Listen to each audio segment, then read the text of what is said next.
There have been many Sonic the Hedgehog games over the years, some that I'm not even sure that Sega knows about. In fact, there are some that I'm pretty sure they aren't aware of, such as Sonic X for Leapster, an educational title involving Sonic the Hedgehog that tries, perhaps in vain, to teach basic math. But before we go on, hi, welcome to Stuff We Play, home of everything weird and retro, and if that sounds cool to you, why not subscribe and let me know down below what the weirdest Sonic game you've ever played is. And weird Sonic games are the name of the game today. I mean, not literally. The actual games we're looking at today are called Sonic X for the Leapster, and just Sonic the Hedgehog for the Didj. But what are Leapsters and Didges? Why do these games exist? Are they actually any good? And why am I pretty sure that Sega doesn't know that these things exist? Well, we're gonna get into that. To begin, let's talk about the Leapster itself. The Leapster was a line of handheld game consoles manufactured by LeapFrog, and like most of the products that LeapFrog is known for, they were aimed at young children. Launched in 2003, these things would sell well enough to not be formally discontinued until 2015, with successors coming in the form of the Leapster2 and Leapster Didj, both in 2008. The latter of which was actually aimed at a slightly older audience. For the sake of this video, I need to address the different models of Leapster. The original Leapster, which would later be renamed the Leapster Mark I, was released in 2003. The Mark II followed in 2005 and apparently had a better form factor. It's also the unit I originally picked up to show off in this video, but mine was dead on arrival. As most Leapsters were owned by little kids, most of them took one hell of a beating. Take a look at my LMAX here. This thing, like all Leapsters, is supposed to have a stylus, but looks like at some point it was forcibly tugged off its attached string. I also think I see a few bite marks on it, but I'm not sure what those actually are.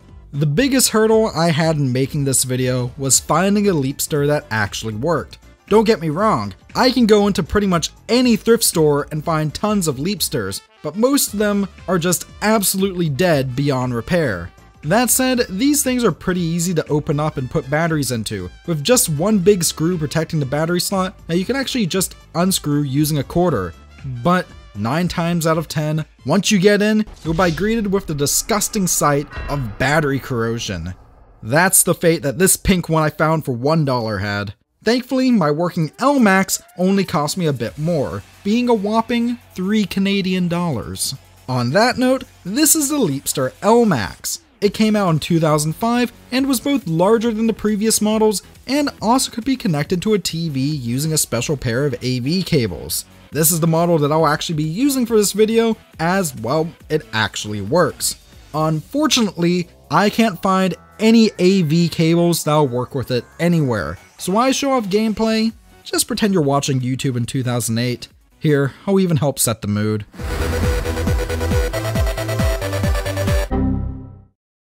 Oh, I should mention, there are a few other Leapster models as well. In 2006, the Leapster TV was released, which was essentially just a home console Leapster with some bells and whistles removed.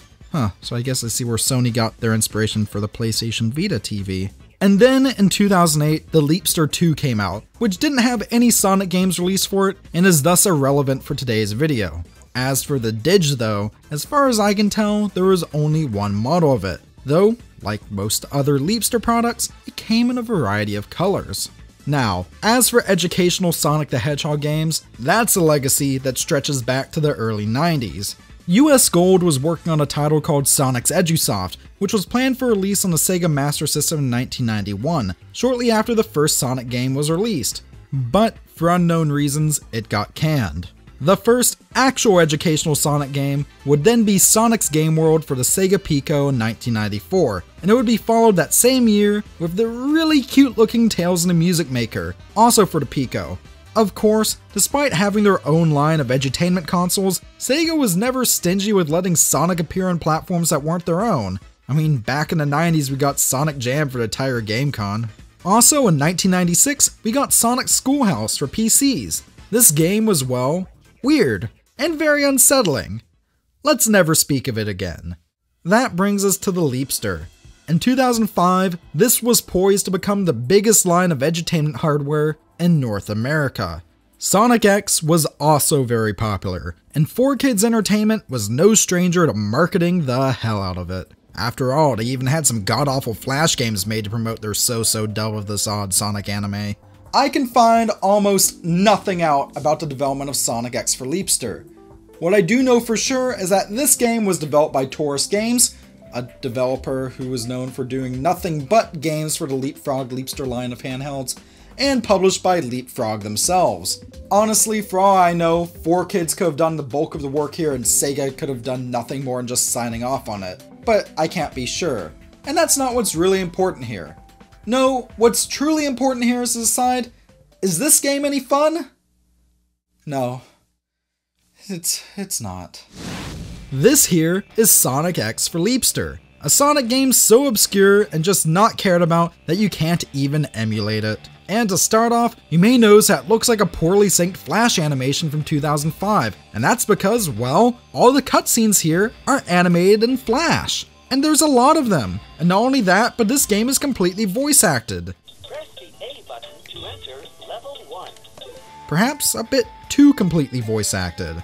As a nice touch, Sonic X for Leapster features the return of most of the 4Kids Sonic X voice cast. Yes, even the voice of the much hated Chris Thorndike, who appears here in his only major role in any Sonic game. I mean, don't get me wrong, the voice acting here isn't terrible, there's just too much of it. I don't think kids need to be told that tapping the giant yellow button labeled 1 on the stage select screen will send them to level 1. I also don't think that they can be told about how Sonic can collect rings by running into them, especially while collecting a string of rings. It's annoying, it's grating, and yet, somehow, it's the best thing about this game. When Sonic X for Leapster released in 2005, the most recent handheld Sonic game was Sonic Rush for the Nintendo DS, a fast and frantic platformer that, thanks to giving Sonic a new boost ability, made it one of the most exhilarating games in the series at that time. Sonic X for Leapster, on the other hand, introduces its own unique take on Sonic as well, by taking away his ability to do anything besides move or jump. Oh, and it also forces him to stop at traffic lights scattered throughout stages. As for the plot, Dr. Eggman is evil, and wants the Chaos Emeralds, and, of course, there's only one way to beat him. I'm afraid we need to use math. So, it's up to you as Sonic to find numbers that are scattered throughout stages, solving problems that are given to you by these weird floating question marks. Alright, so let's address something that I'm sure you've noticed by now. The graphics are horrendous. The 2005 Internet-esque Flash animation style is just not passable. Plus, in stages, this disgusting clash of Genesis Sonic 3 sprites, GBA Sonic Advance sprites, and hand-drawn assets makes this an eye-straining mishmash that's honestly hard to look at for more than a few minutes. But somehow, this isn't nearly as awful as the controls. Sonic has never felt so stiff. But not only is his jump incredibly stiff, but he also has Castlevania syndrome. Once you jump, you're locked into that direction, and it feels like the same goes for actually moving.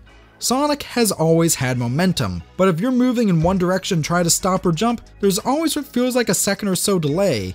The best way I can describe it is like you're kind of sort of on ice. This makes the painfully easy math puzzles an absolute chore, especially as I swear it's nearly impossible to jump over answers.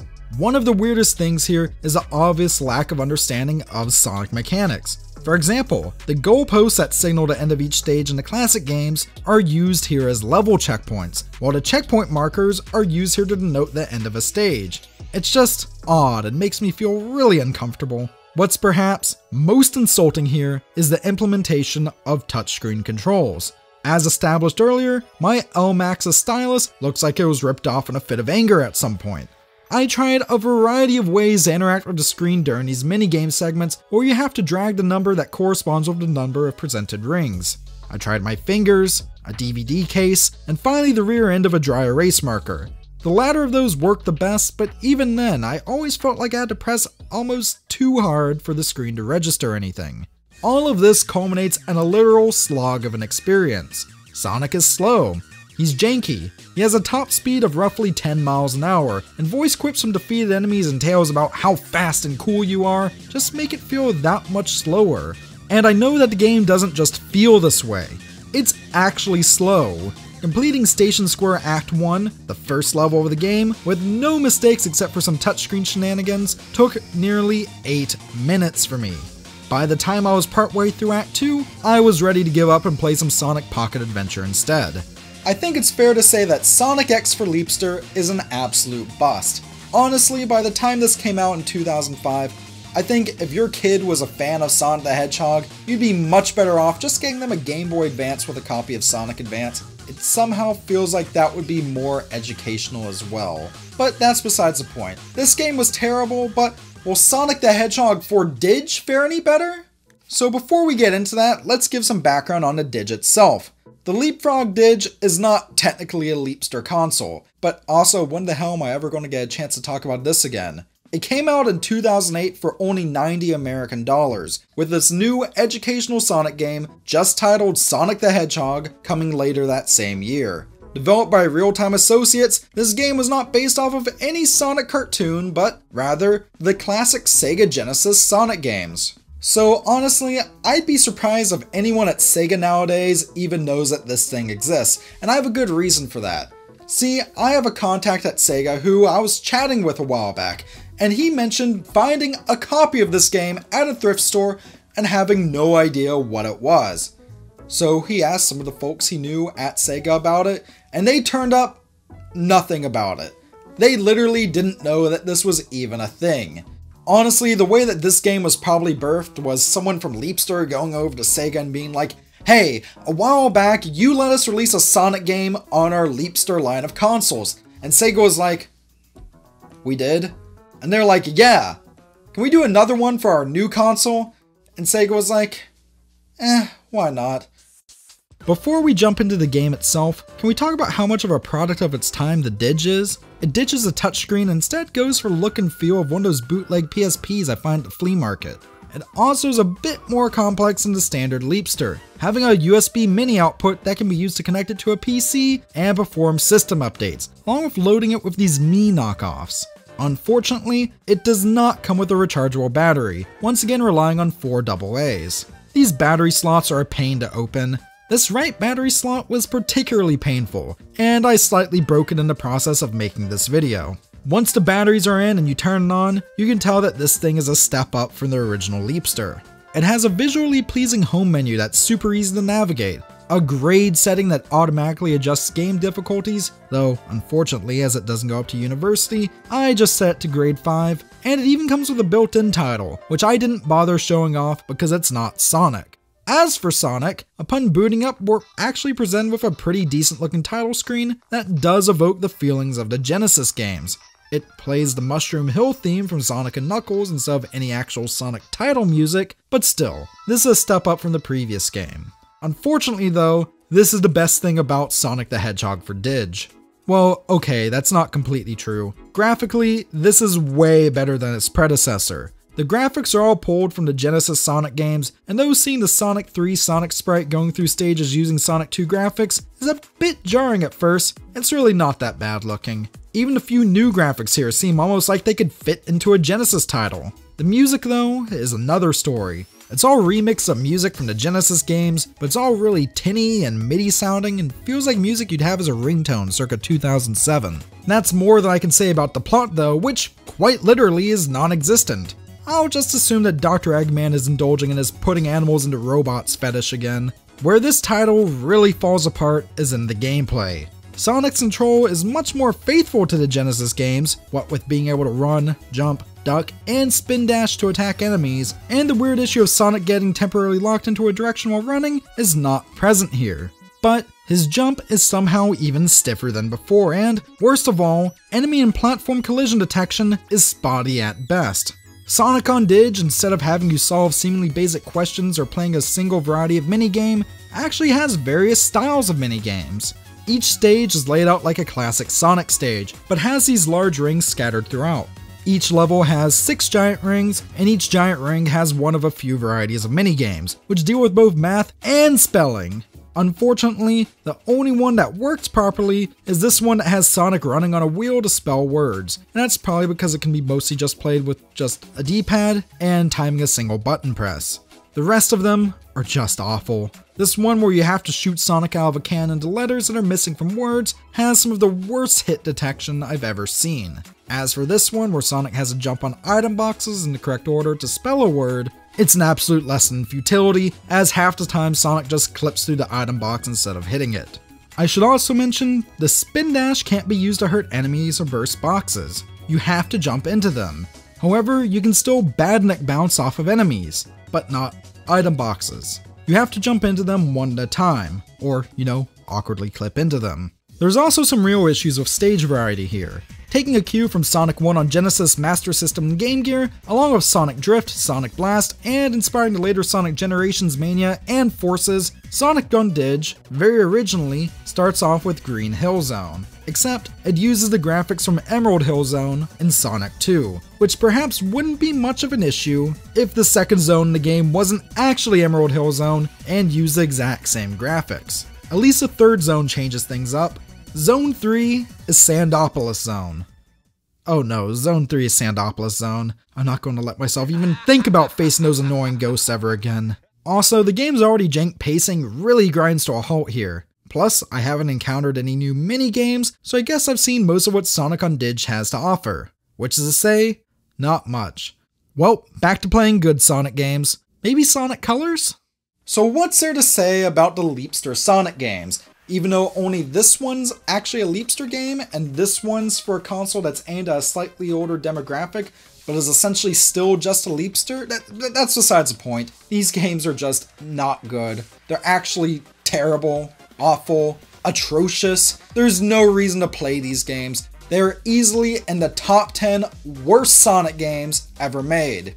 With that said, Sonic 06 still easily tops that list, which means that Sonic the Hedgehog for Didj is only the second worst Sonic game ever titled simply Sonic the Hedgehog. As for the Leapster itself, there's no real reason for you to track this down. Most of the games here have no real purpose than to, I guess, teach basic skills to kids under 10, but even then, most of the titles I've played for this seem to be nothing more than just simple cash grabs. They're not good, and it seems like Sonic for Leapster, or Sonic X for Leapster to be more exact, is kind of one of the better games for the platform, and that's sad.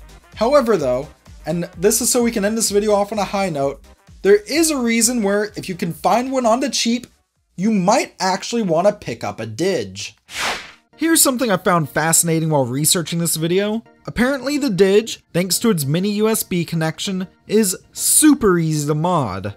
Upon launch, it became a popular pickup for modders, as it was fairly cheap at only $90 US. Nowadays though, these things are just as cheap as any other Leapster system. I bought mine on eBay for under $10 and it came with 8 games and an entire other fully functioning Didj system, which I've since given away to a local game collector friend. While there is currently no Didj emulator out there, there are emulators that you can run on the Didj. The coolest one I found is actually this fully functioning Game Boy Advance emulator. There is a small but dedicated LeapFrog hardware modding community out there. So, if modding's your thing, and you're wanting to play around with something pretty unique, then why not pick up a Didj? Just make sure to avoid the Sonic game. And on that oddly positive note, that's it for today's video on the Sonic the Hedgehog LeapFrog games. They're not very good and super obscure, but I'm really glad I actually got to talk about them, and I hope that this video could serve as a resource for at least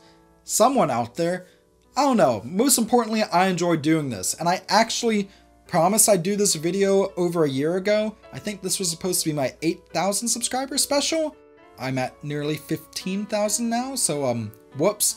But honestly, what really kicked me into gear on to finally finishing this video in particular were the incredible folks over on the Stuff We Play Patreon. Really, y'all are fantastic. So with that, before we end off, I'd like to give a really huge, massive thank you to Justin Chipman, the Golden Bolt, Dylan Ola, and the incredible Robert and Abigail Hornibrook. Seriously, everyone on Patreon is incredible, and if you want to go join over there and get exclusive content and whatnot, then the link's in the description below. But if you don't want to, then thank you very much just for watching this video. Seriously, every view means a ton. It blows my mind that, people watch my content like they do. So yeah. Before I ramble on more, thank you very much for watching. Stay classy, and I'll see you next time!